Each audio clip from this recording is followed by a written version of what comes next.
Known for their strong lyrics, strong riffs, and strong opinions, Danko Jones is one band that will never back down from a fight. I'm in the fast lane.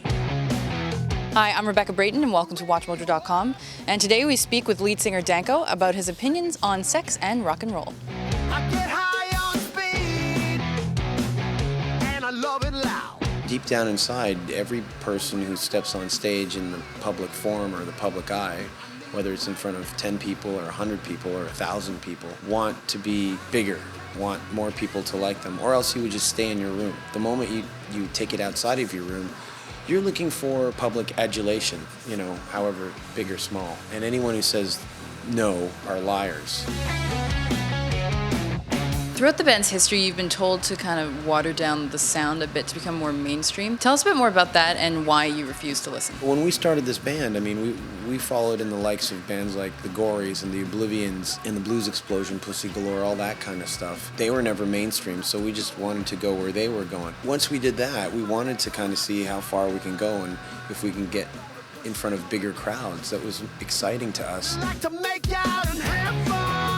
And once we started to kind of flirt with bigger possibilities, there were people in the industry that were telling us, oh, well, all you need is one song. You guys are a great band, you have a great show, you got a great image, you got a great this, great that, but you just need one song. Meaning like you need one hit to become big and then people will like you. But what they failed to tell you, the other half of that story, is one song usually just means one song and then you're finished. You're never going to be heard from again.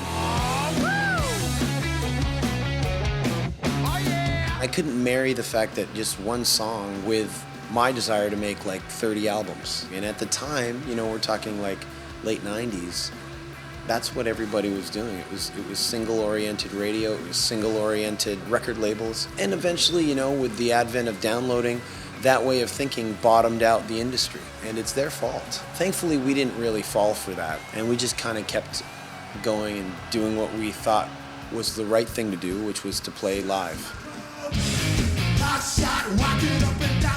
You guys are often asked why you write about sex so much. Now, why do you think people focus on that? People aren't used to a male aggressively and assertively talking about sex without even reading the lyrics. Well, they find that threatening. And I find the people who get threatened by that are people who are very uncomfortable with their own sexuality.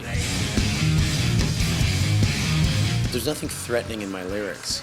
There's nothing degrading to women. There's nothing vulgar about or obscene that I mention about women. Little Miss Evil got away with people. She's got them under her thumb, wrapped around her finger. People who want to focus on that and don't focus on it when they interview people like Usher or whatever R&B singer, and they all sing about sex too, but that doesn't become an issue. It only becomes an issue with us because we play rock.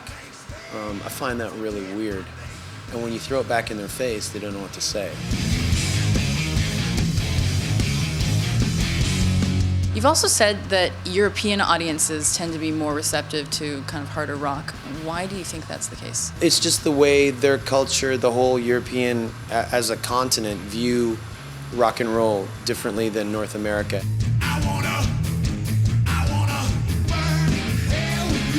In Canada, rock and roll is viewed as some sort of lowbrow, knuckle-dragging, coffee time, donuts type of rock. Over there, totally different. It's the way I view rock and roll, a very kind of highbrow, sophisticated, it's got the history.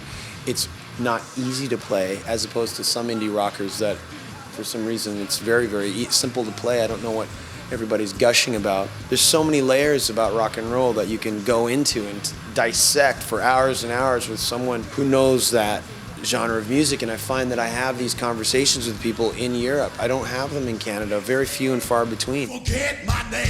The image that Canadians want to export to the rest of the world is something that you can find at a Starbucks coffee store. I just am not in agreement with that. I find that music puts me to sleep. Meanwhile, there's really, really good metal being made in this country and really, really good rock that is being made in this country that's getting ignored. Yeah!